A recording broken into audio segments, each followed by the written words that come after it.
la población. Pero lastimosamente este no es un hecho aislado. Entre el 1 de enero y el 12 de septiembre del 24, según el Instituto Brasileño de Investigación Espacial, en toda Sudamérica se han producido alrededor de 350.370 incendios forestales. Sin embargo, en el 2010, en sus primeros 9 meses, se alcanzó los 413.751 incendios registrados. Pero el récord está entre enero y septiembre del 2007, que se ubicó en 469.013 incendios, donde Brasil y Bolivia son los países más afectados.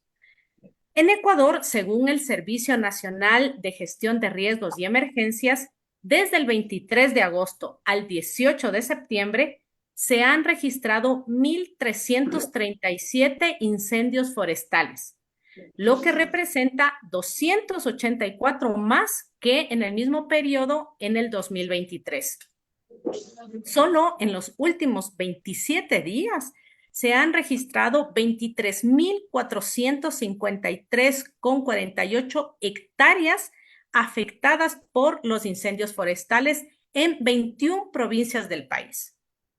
Además del perjuicio ambiental, la producción agropecuaria también se ha visto gravemente afectada.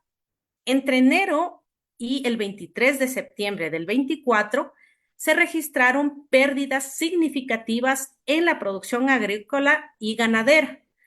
Un total de 8.621 productores están afectados. 4.684 corresponden al sector agrícola y 3.931 al pecuario. Los cálculos en pérdidas económicas ascenderían a unos 1.63 millones de dólares. Pero si estas cifras no nos permiten ver o sentir la afectación en la vida real inmediata de la gente, veámoslo desde una experiencia concreta. Los incendios también son consecuencia y causa a la vez de la agudización de la sequía que se expresa en la baja del caudal de los ríos, incluso llegando a secarse. En la Amazonía ecuatoriana, por ejemplo, que implica en el Coca que el río se esté secando.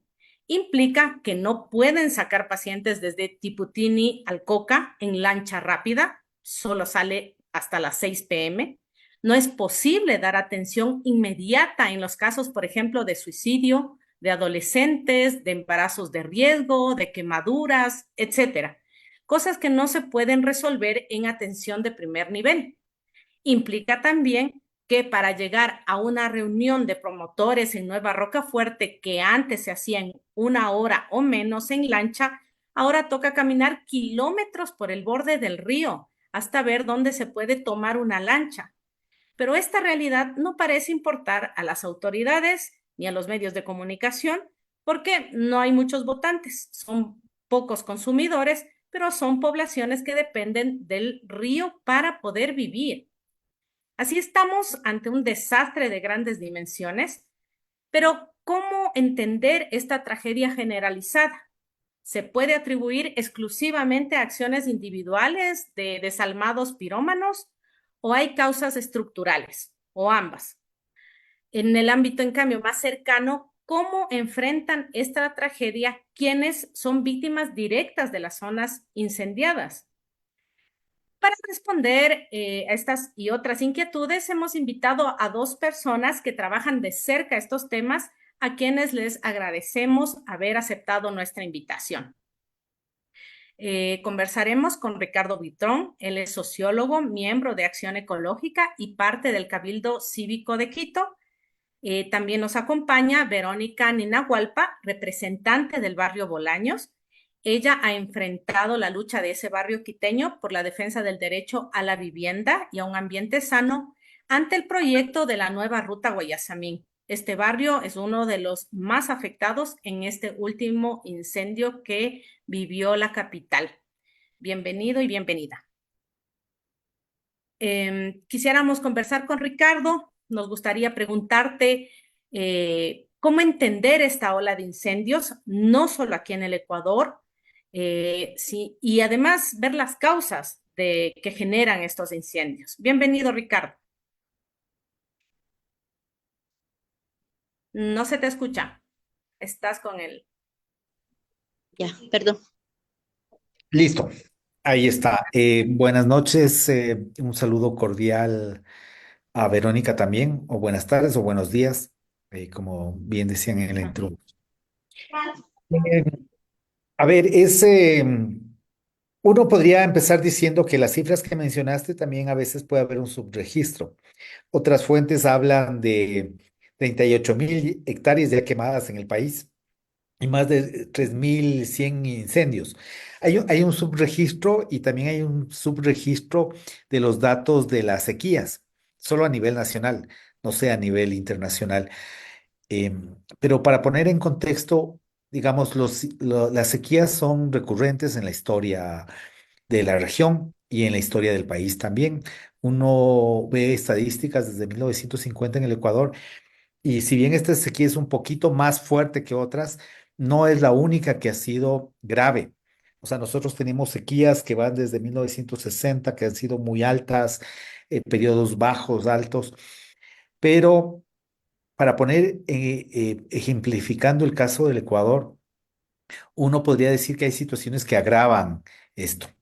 Digamos, la impermeabilización del suelo, el crecimiento de las ciudades. Solo en el caso de Quito hemos crecido a costa de las áreas verdes y de la biodiversidad existente.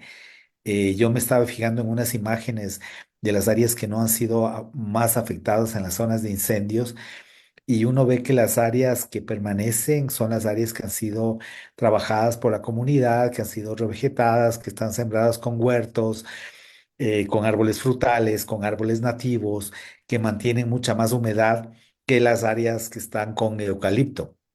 Entonces, la mancha urbana ha impermeabilizado la ciudad y ha creado islas de calor. Podríamos hacer esa extrapolación hacia la Amazonía, las áreas deforestadas, las áreas que se han destinado para cultivos, para monocultivos de soya, para ganadería. Los incendios son más voraces, son más fuertes porque están, digamos, afectando a áreas que todavía se mantenían como con mucha biodiversidad. Entonces, hay un contexto de cambio climático, efectivamente, hay un contexto de disminución de los caudales por la misma deforestación y la destrucción de las cuencas hidrográficas, y por supuesto, eso incide directamente en el aumento de las zonas más secas y una chispa intencional o no puede provocar estos grandes incendios. Eh, yo solo como anécdota les cuento que Acción Ecológica hace más de 20 años, durante 15 años, trabajó controlando los incendios en el Cinturón Verde de Pichincha, en campamentos en los meses de verano. Y había toda una estrategia de control de incendios que después fue asumido incluso por el mismo municipio. Lo que no vemos ahora. Habían campañas de prevención para evitar las quemas, porque todavía tenemos el problema de las quemas de los cultivos, pero también de la quema de la basura. Y sumado esto a los incendios intencionales, la situación se vuelve grave y, por ejemplo, en los casos de los incendios últimos en Quito, a mí me ha llamado la atención de que no hay hidrantes que funcionen. Ni en el barrio Bellavista, en Bolaños tenían un hidrante que tampoco funcionaba y quiere decir que no hay un plan de contingencia. Hace 15 años la ciudad tenía bodegas con herramientas para, en casos de incendios, donde habían machetes, palas, picos, herramientas, digamos, guantes para la gente que del barrio y de la institucionalidad podía controlar los incendios. Yo creo que eso ha bajado, eso incide también en la poca capacidad que tenemos de respuesta.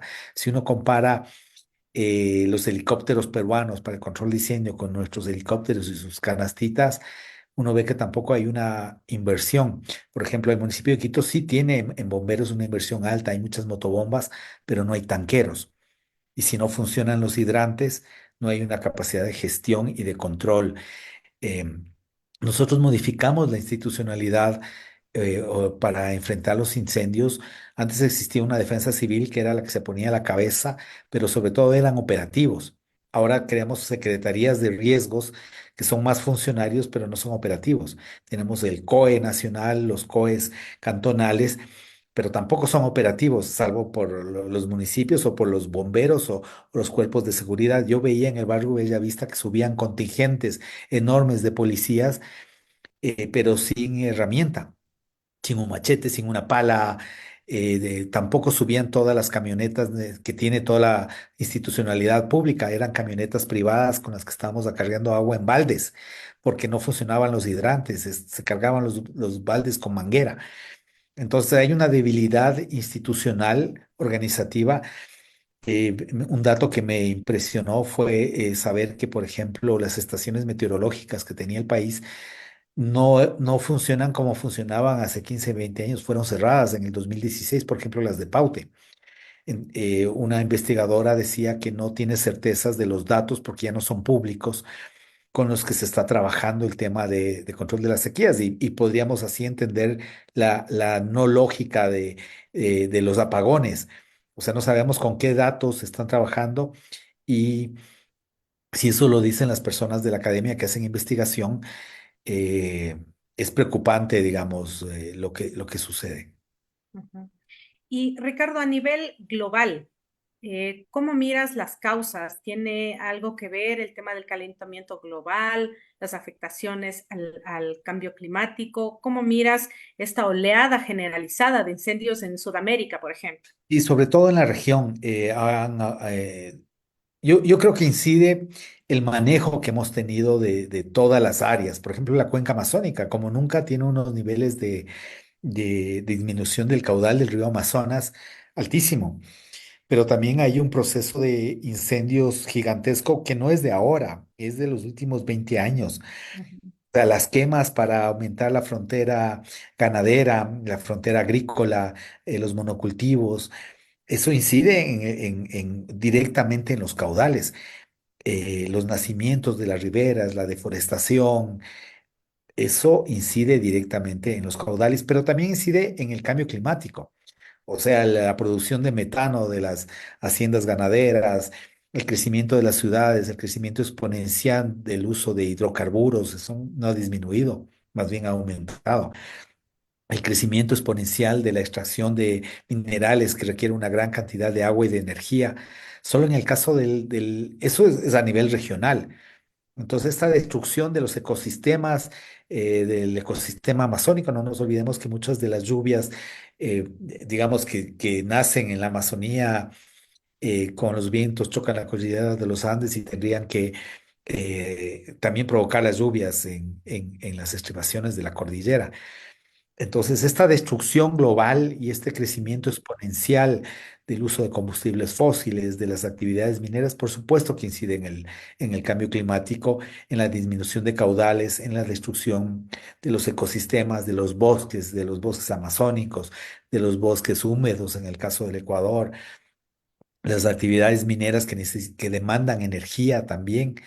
Se calculaba que solo en el caso del Ecuador se necesitaría unos 5.000 megawatts para suplir las necesidades de la industria minera, una cantidad astronómica. Y yo termino diciendo que me llamó la atención una noticia que decía que son los aire acondicionados de Guayaquil, los que están provocando el consumo energético en el país y son las actividades mineras, que además no están generando su propia energía, a pesar de que eso es lo que se establece como política pública.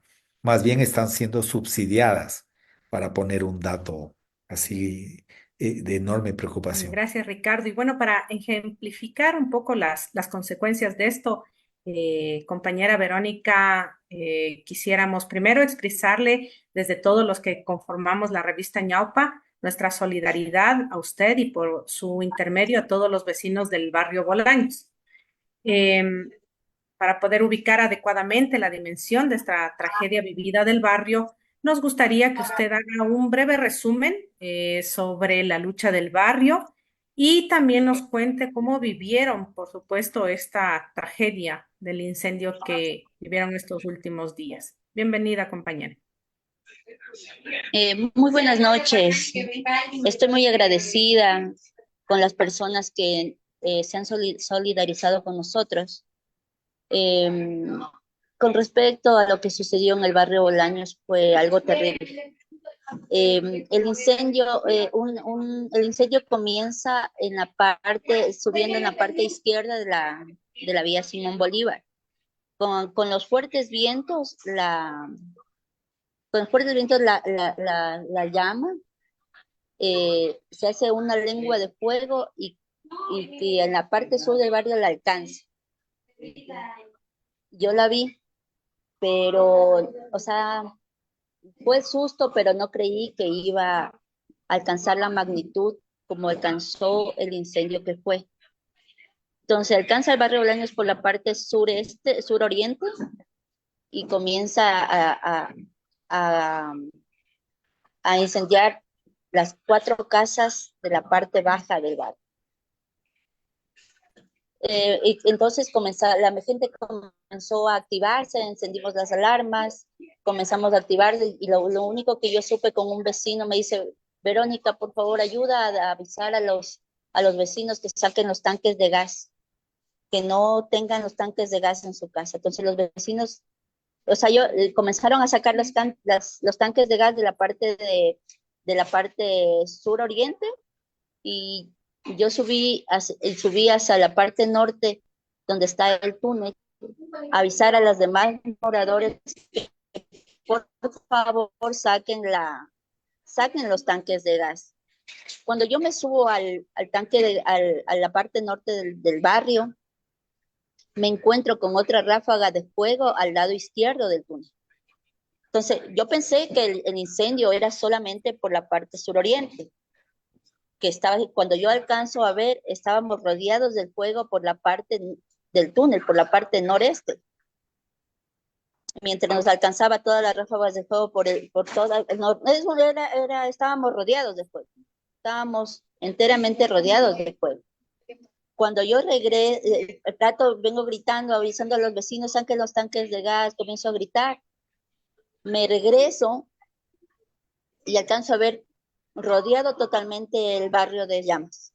Al lado izquierdo, mi vecino que es mi tío, comienza por el lado de la terraza de él, comienzo a ver lenguas de fuego saliendo por el lado derecho de la casa de él.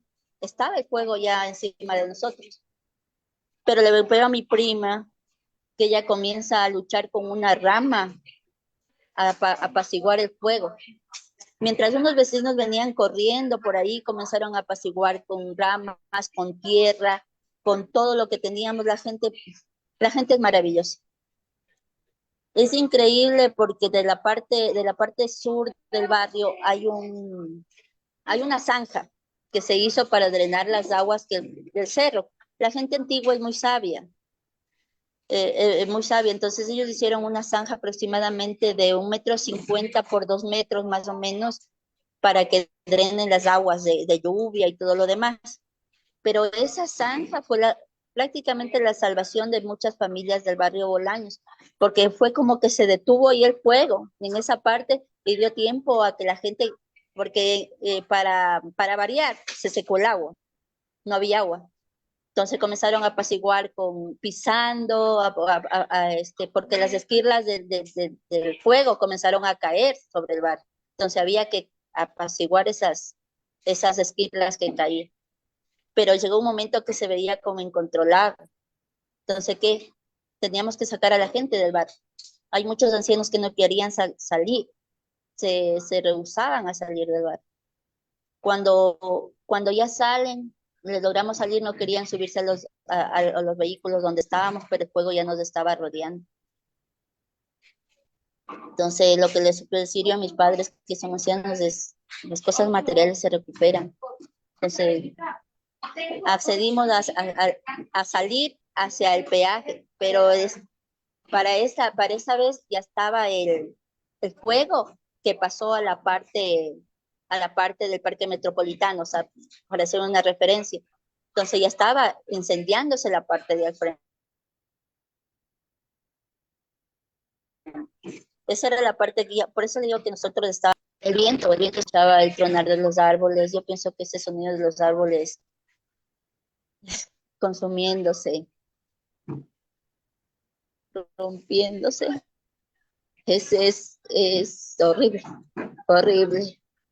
Te sientes tan vulnerable en medio de ese humo, de la candela, y ver gente que sale llorando, que no sabe qué hacer, corriendo, corriendo, te sientes muy vulnerable.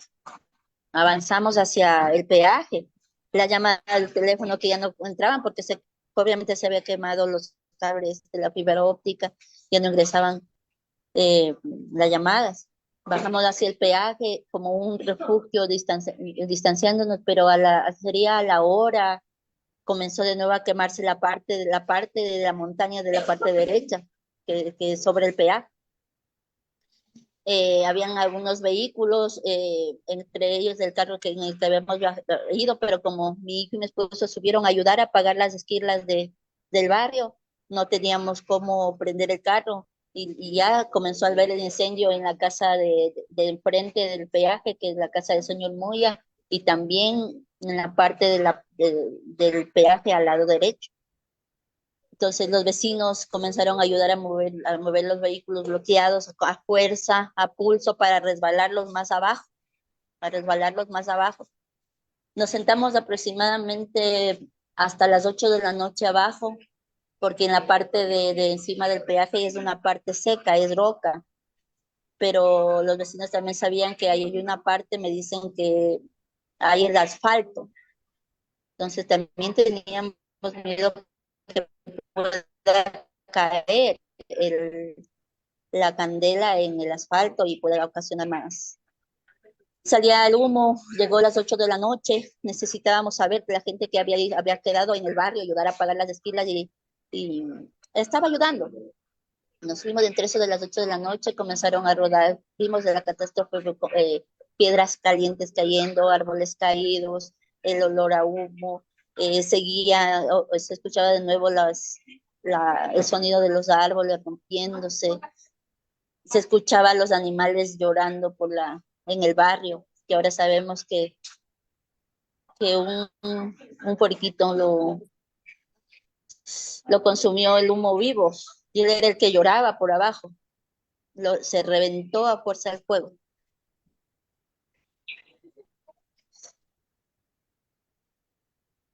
Bueno, realmente es un relato devastador, ¿no? Cargado de muchísima angustia. A veces no tenemos, creo, la dimensión, ¿no es cierto? No logramos entender la dimensión y yo creo que justamente lo que queremos en este momento es tratar de acercarnos a lo que vivió la gente y lo que podemos llegar a vivir. Ricardo, con esto, con esto que nos relata Verónica, eh, ¿qué significa esta falta de políticas públicas, esta falta de prevención, de poder, de la capacidad de combatir desde el Estado, desde los gobiernos locales? Uno percibe a veces que tal vez no les interesa lo público, no les interesa la naturaleza, tal vez hay intenciones de beneficiar a alguien. ¿Qué nos puedes decir sobre esto, Ricardo? Estás con el micrófono cerrado. Yo creo que se conjuga de todo un poco en esto. Creo que la ciudad y el país en general ha perdido la capacidad de enfrentar situaciones de riesgo, situaciones de desastre. Ya lo vimos en el terremoto, la reacción del Estado y la reacción de quienes están a cargo de la institucionalidad pública a veces está muy alejada de la realidad de la comunidad. Entonces, por más que es una crisis y por más que en los discursos sale el tema de que todos estamos unidos para enfrentar esto, en la realidad los planes son débiles. No solo porque falta infraestructura, sino porque los planes no responden a necesidades reales. A mí me llamó mucho la atención porque nosotros cogimos los 30 baldes de la compostera del barrio Bellavista, subimos en camionetas y empezamos a cargar agua que era cargada por los vecinos de mangueras. Y fueron las cadenas de vecinos con los baldes los que ayudaron a contener realmente el fuego en la parte de arriba. En la parte del parque, luego que ya llegaron las motobombas y el personal y los bomberos, por supuesto, que hacen un trabajo duro y creo que sin todas las facilidades, pero sin los tanqueros necesarios. O sea, hay las motobombas, pero no hay los tanqueros y no hay los hidrantes funcionando. Entonces uno dice, pero ¿cómo es que los hidrantes no están funcionando? Cuando después de que hemos enfrentado, no son nuevos estos incendios. Nosotros controlábamos incendios en verano desde hace 25 años y hace unos 10 años empezaron incendios de magnitudes muy altos. Recuerdo los de Cayambe, 6.000 hectáreas quemadas, quema de páramos muy grandes. Entonces uno podría decir que el Estado tiene que tener un plan de contingencia alto que no lo tiene. Después del incendio, por supuesto, uno ve pasar el desfile de funcionarios, de camionetas municipales, de gobierno, para atender a los barrios afectados, los ofrecimientos, va el Ministerio de Vivienda y dice, vamos a reconstruir la vivienda, y uno dice, qué miedo, porque qué clase de vivienda harán. Cuando uno tendría que estar pensando en programas de cuidado de los ecosistemas que existen, de regenerar los ecosistemas propios. Hace rato hablamos de la necesidad de ir reemplazando los eucaliptos, que son una bomba de tiempo, por especies nativas. Cuando vemos que en el Parque Metropolitano hicieron zanjas de control de incendios, pero también hubieran hecho y puesto hidrantes en las vías carrozables donde hay acceso. En términos de inversión no es tanto si uno compara el daño que ocasionan los incendios y lo que implica la movilización enorme de toda la institucionalidad, de todo el personal público, municipal, de los ciudadanos, las pérdidas.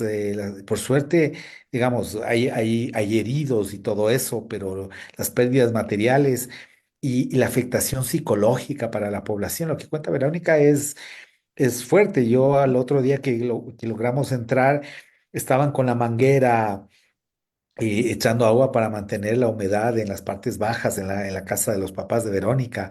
Y uno dice, no puede ser. O sea, no puede ser que no haya unas mangueras y un hidrante el agua que llegue al barrio adecuadamente. Entonces, sí hay una falta de planificación de cómo enfrentar esta situación. No estamos preparados. Por supuesto que hay una reacción, como dice Verónica, la gente es extraordinaria y el rato de los ratos los vecinos haciendo las cadenas en los techos, echando agua. Hay una reacción y hay una capacidad de la comunidad de reaccionar frente a esto, pero no creo que hay la misma contraparte del lado institucional, ni en recursos. Yo digo, porque hace rato estamos reclamando que hayan helicópteros cisterna, si es que no funcionan los aviones, digamos, pero el país, el Estado, las fuerzas de seguridad deberían tener con mayor capacidad. A mí me llamó la atención en el incendio del sur los helicópteros peruanos, helicópteros pesados, duros, con mayor capacidad. Nosotros tenemos unos helicópteros más los del ejército, pero llevan unas canastillas. Yo creo que para la dimensión de los incendios que han habido ya en el país desde hace más de una década, no estamos preparados. Yo veía las motobombas arriba, pero ¿y los tanqueros? ¿Por qué el municipio no tiene la cantidad necesaria de tanqueros, los hidrantes funcionando? Aparte del tema de los incendios provocados, que también eso es algo que no es, digamos, yo recuerdo que cuando nosotros controlábamos los incendios en el cinturón, ¿se acuerdan que había estos grupos que creaban estas figuras, estas formas que en el Pichincha y que iban Mm. quemando de lado en lado y atrás seguían los chicos brigadistas apagando? Siempre ha habido estas cosas intencionales de quema. Ahora uno dice, no serán intencionales. A mí me llamó mucho y tengo que cuestionar la declaración del alcalde de la mañana de hoy diciendo que van a reubicar a los moradores, que es necesario reubicar a los moradores del barrio Bolaños, porque resulta que no es un barrio reconocido, lo que es falso, es un barrio que tiene más de 80 años ubicado ahí y están tan en riesgo como los moradores de la González Suárez. Mm. ¿Por qué no les van a reubicar a los de la González Suárez? Ujú. ¿Y por qué sí al barrio Bolaños?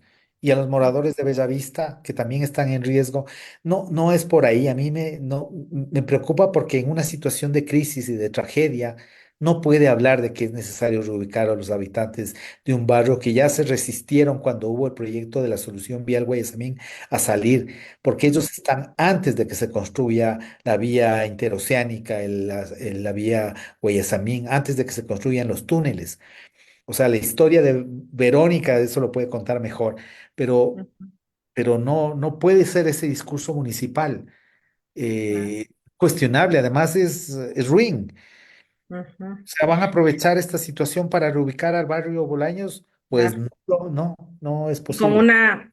una posible intencionalidad detrás de eso también, ¿no? Y que se haga la Eh, solución vial Guayasamín en manos de la misma empresa china del ujú. Hotel Quito, con un contrato lesivo para el municipio, que además fue cancelado por el mismo municipio porque era lesivo a los intereses Ah. de la ciudad.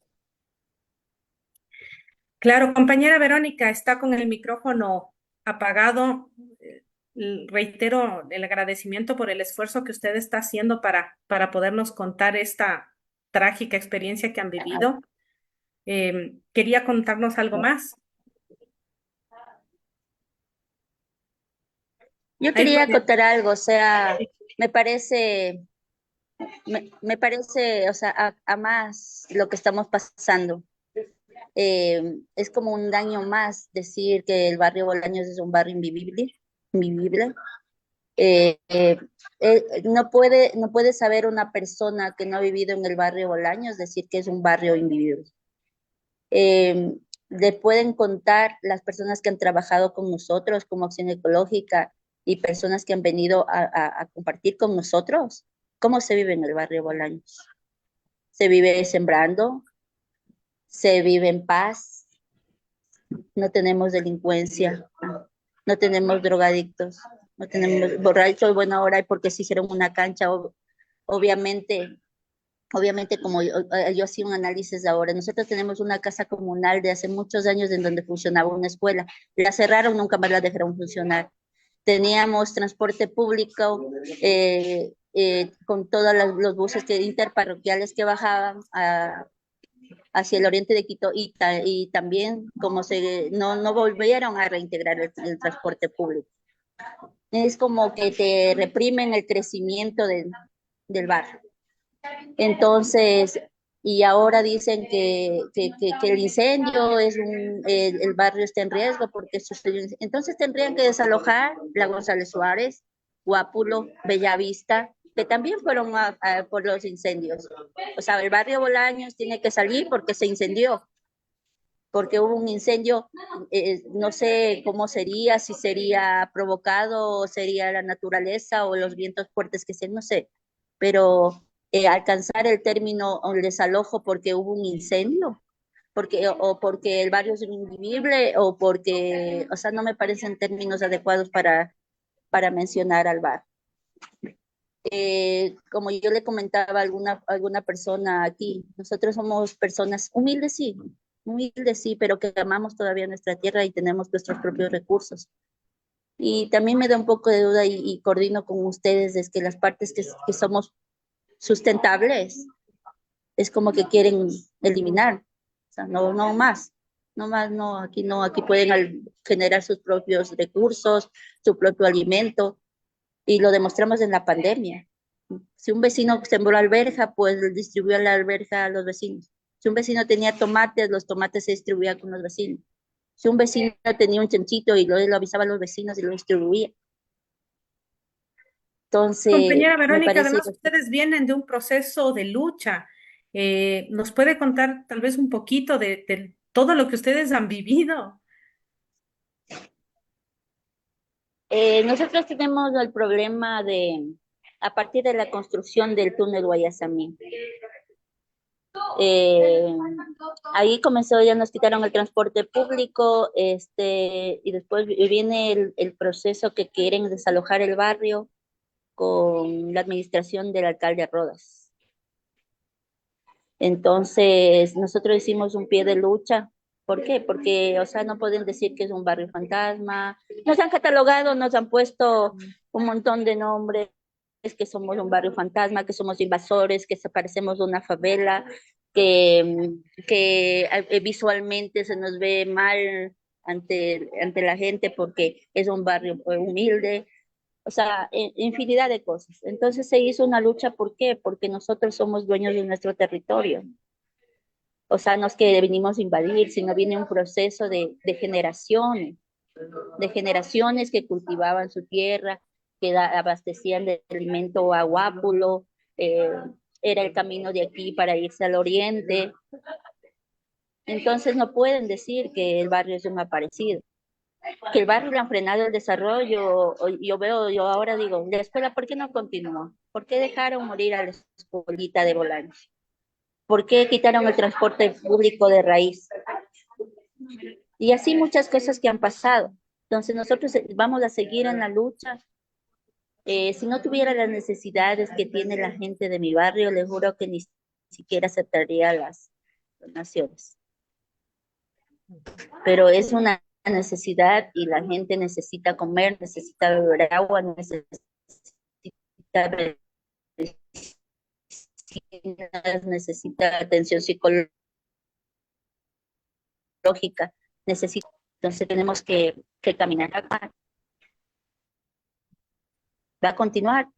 Y eso es lo que yo les puedo acotar, que nosotros no vamos a salir del barrio y vamos a estar alertas nada más. Gracias, compañera Hay Verónica. hay muchas historias de la gente que vivió el incendio Ujú. que podemos contarlas, pero a lo mejor pasaríamos llorando, o no sé, como aquí hay mucha gente que contaron sus historias y muchas personas pudieron haber tenido un shock o algo así. Es una cara a cara con la muerte, un cara a cara con la muerte. De verdad que sí. Y eso es lo que le puedo contar. A lo mejor ahorita no estoy en condiciones, hemos estado trabajando aquí con la gente, hemos estado trabajando aquí con la gente, organizándolas, y tenemos 3 días ya en esto. Y nosotros somos el sostén y somos la sostenibilidad en esta parte de Quito, en esta parte de Quito, nada más. Sí, Y gracias, tenemos gracias, que luchar compañera. por eso. Ujú.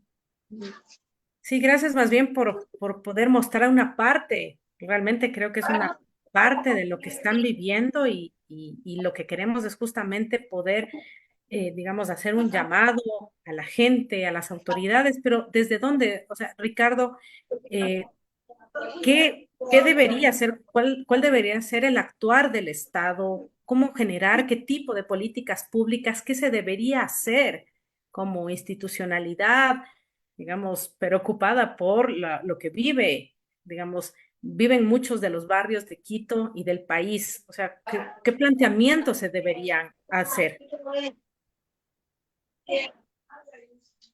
En el caso específico, ahorita de los barrios afectados de Bellavista, de Bolaños, es necesaria la intervención inmediata, ¿no? El tema de garantizar alimentos, garantizar agua y la atención médica y la atención psicológica.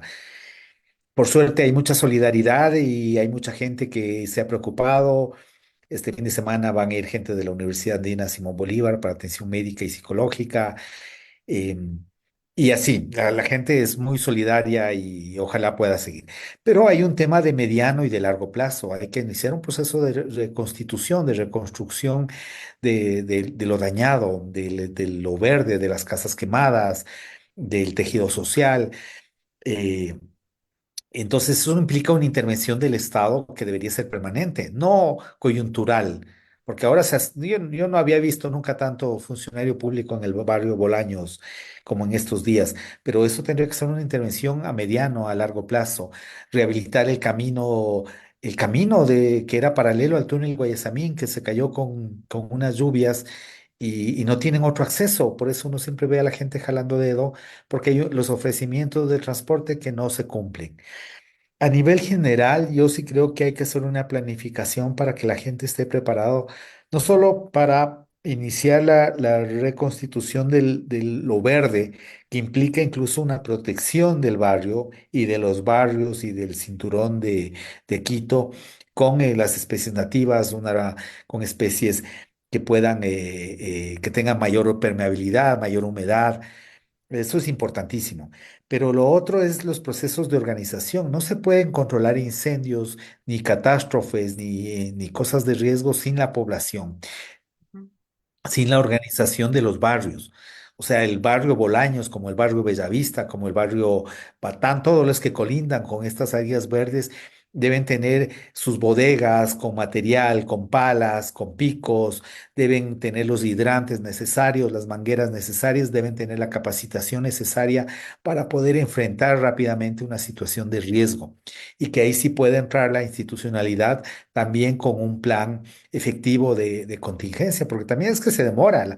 O sea, obviamente hay una gran cantidad de incendios y a lo mejor la capacidad de los bomberos no es suficiente y los bomberos necesitan que se declare inmediatamente la emergencia, no después de que se empiezan a quemar cientos de hectáreas. Ni bien empieza el verano, uno debería estar en emergencia porque puede ocurrir, como dice Verónica, en segundos, en minutos una cosa de esta magnitud tan desastrosa. Entonces el Estado tiene que tener una movilización inmediata de todos. La vía no se cerró sino hasta las 5 de la tarde o más, cuando ya debieron haber tenido el acceso directo de la gente de emergencia, de lo necesario para apoyar al barrio, de los tanqueros. Entonces eso no ocurre. Significa que hay que reorientar lo que se destruyó, digamos, en desarmar las instituciones públicas del Estado que puedan actuar, que sean operativos, no que sean O sea, tenemos demasiados jefes y demasiados funcionarios, más que trabajadores de servicios, más que bomberos, más que gente que intervenga. Y yo sí veo una descoordinación entre la institucionalidad del Estado central con el municipio. Por más que ahora nos digan, estamos todos juntos, estamos de estos, y ya vienen las lluvias, pero hemos enfrentado una situación de crisis que es recurrente en el país. Entonces significa que hay que estar preparados y eso hay que cambiar la lógica en la que se han venido estableciendo los planes de contingencia. Es necesario un recambio, una forma más operativa de intervenir. Y lo otro, la solidaridad. El barrio Bolaños ahorita tiene sus centros de acopio. La ciudadanía puede ser solidaria, pero directamente con el barrio y con la organización que es existente ahí. Pero ojalá que no dure solo estos momentos de emergencia. Ojalá que sea más allá de la emergencia a mediano y largo plazo. La gente organizada. Yo les pediría a los vecinos de sus barrios que revisen los hidrantes, que exijan porque no es responsabilidad de los bomberos solamente. Los bomberos tendrían que estar revisando lo que hace la empresa de agua potable para que los hidrantes estén siendo efectivos. Los vecinos Permítame, diga, de Verónica, siga. Está Eh, apagado el micrófono. Ricardo, este, estoy aquí, necesito recibir unas personas que están llegando a dar ayuda aquí al barrio. Me voy a retirar. Me encantaría seguir conversando con usted porque hay muchas cosas que contar, muchas cosas que decir y muchas cosas que arreglar con el asunto de que estuvimos súper desprotegidos aquí. Me retiro, les agradezco su entrevista, pero en este momento los señores quieren que los vaya a recibir afuera. Compañera Verónica, ¿a dónde se pueden las organizaciones, la gente acercar para poder colaborar? Este, hicimos el único centro de acopio de comunal Barrio Bolaños. O sea, los que trabajan hacia afuera no, pero hacia aquí, Ujú. porque tuvimos algunos inconvenientes, pero donde se recogen todas las donaciones es aquí en el Barrio Bolaños, las que llegan. Sí, eso es todo. Gracias, compañera Verónica. Gracias por el esfuerzo de podernos contar su experiencia. Hay mucho más que contar. Muchas Estaremos gracias. atentos porque sí vamos a dar seguimiento a ver qué va sucediendo y qué respuesta dan al barrio, a las necesidades del barrio. Muchas gracias, compañera. Gracias, muchas gracias. Ricardo, tal vez alguna última idea para cerrar el programa. Nada, solo decir a la gente que la solidaridad inmediata ha sido buena. La gente ha llevado sándwiches, ha llevado comida, ha llevado agua, han llevado cobijas, las organizaciones, las personas. eh, pero entonces significa que hay que pensar que tiene que ser a mediano y largo plazo la activación.